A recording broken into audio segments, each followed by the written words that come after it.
Otherwise, kung sila'y naduwag, ay wala po tayong Christmas. Pero syempre, ang Panginoong Diyos, ang hula ay hula, ito po ay mangyayari ang prophecy. It will come to pass. Sabi ng Panginoong Diyos, kahit isa sa kanyang mga salita hanggang tuldok, ito po ay mananatili. Ang langit at ang lupa ay lilipas, ngunit ang kanyang mga salita ay mananatili. So let's go back doon sa Joshua chapter 1. Ang sabi po doon, no, na kung ito ay ating bulay-bulayin araw-gabi, masusunod po natin yung kanyang mga salita. At ang sabi po doon, ikaw ay magkakaroon, magtatagumpay ka at magkakaroon ng mabuting kawakasan. So, before, kasi ang early birds po natin, si Sir Rodel at si Sir Ernie. And we were talking about health issues, si ganito, si ganon. And yung narinig ko kay Sir Ernie, very depressing. Very depressing. Kasi nga, because of the health issues, may cancer dito. Sabi nga niya, sa 5 Canadian, 2 ang may cancer.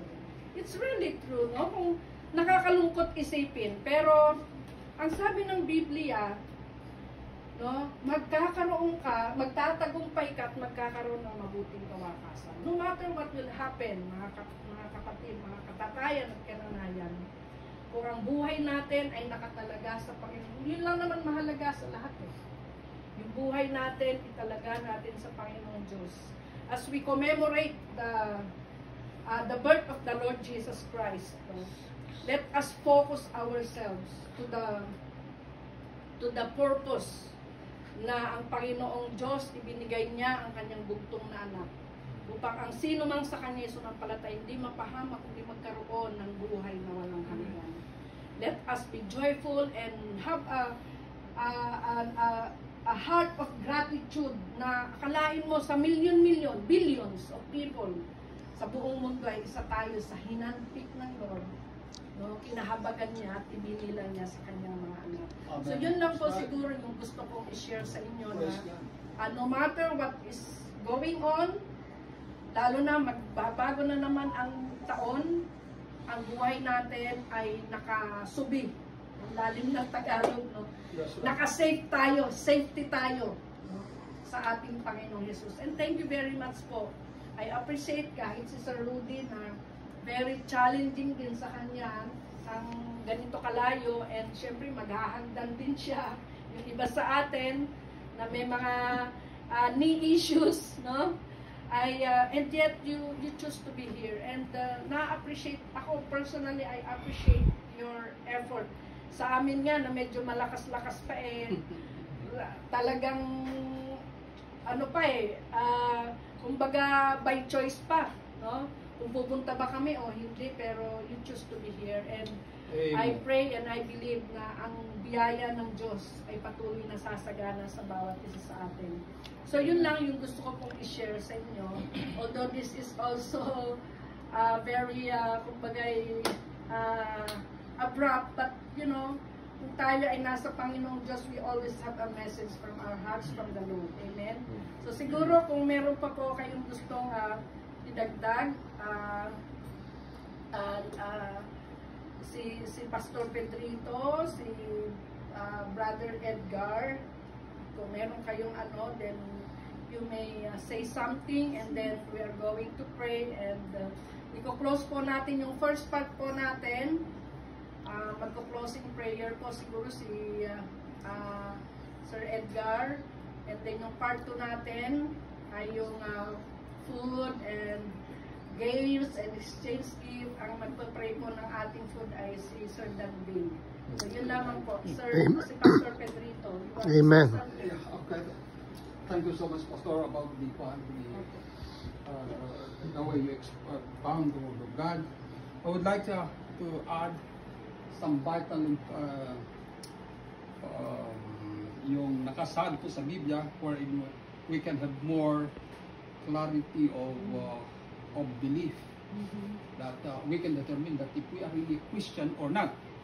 So regarding the word Jesus, so this is a very catchy word, Jesus, in acronym po. Kaya ito, so first and foremost, I would like to read in the book of Matthew chapter 1, According to verse number 18, now the birth of Jesus Christ was on this wise when as his mother Mary was espoused to Joseph before they came together, she was found with child of the Holy Ghost, and she shall bring forth a son, and thou shalt call his name Jesus, for he shall save his people from their sins. Behold, the virgin shall be with child, and shall bring forth a son, and they shall call him his name, rather, Emmanuel, which being interpreted is God with us. So, J stands for justified by faith in Christ. That just, no other than the Lord Jesus Christ, became the justifier. We are all sinners before the Lord. Yeah, but because of the graciousness of God the Father, He gave His only begotten Son for us. That's why this is one of the bare reasons why we must have to celebrate the spirit of Christmas. Though a lot of what we call Bible scholars, they don't believe that the 25 of December is not the date of the birth of the Lord Jesus Christ, but the pagan was then observing 25th because the son of that's the very reason. Okay, so that's the very reason. So, but anyways, here we can say that just no other than Jesus Christ became the justifier, and we need that kind of justification, and only Jesus Christ can give us that kind of justification. Kaya nga po rito, Acts chapter 13 verse 39, Pastora, I would like to ikualam po, just to add lang, and by Him all that believe are justified from all things from which you could not be justified by the law of Moses. You touched that, okay? The law of Moses. So, justified from all things because He is Emmanuel, means God is with us. If Jesus Christ is not God, therefore He can't justify us, or rather He cannot justify any one of us. Because He is God, He can justify us. Amen? Ayun po. Kaya ika nga sa book of Romans chapter 5 verse number 1, therefore being justified by faith, we have peace with God. Yung sabi ni Pastora po, that's very important for us, is peace inside, not peace outside. You cannot okay, it's so hard to find peace outside. Okay, a lot of turmoils around us is perhaps emotional turmoil. Yung po, we cannot avoid that. And then eternally secured in Jesus Christ, not religion again. Eternally secured. The justifier becomes the giver. The book of John chapter 10, okay, my sheep hear my voice, and I know them, and they shall follow me, and I give unto them eternal life, and they shall never perish, neither shall any man pluck them out of my hand. We must have to thank the Lord. He did not only give His body on the cross of Calvary, but He gave us also life eternal. The giver, okay, no other than the one who justified us, is also the giver of life. So, ikapuro to, S stands for satisfied in Christ. That's why if we are really a true Christian, then we should not seek religion. Yes, religion is very important from other people, but the most important is our personal relationship with Jesus Christ. Amen. Because religion could not save us, only the Lord Jesus Christ can save us. So, we need to be satisfied. The moment you know Him, the moment you open your heart to Him, okay, as His forgiveness and accept Him as your Savior and Lord, then there should be satisfaction in your life. The giver satisfies the recipients, no other than us. We are the recipients. And then the other one, it stands for unbroken relationship in Christ.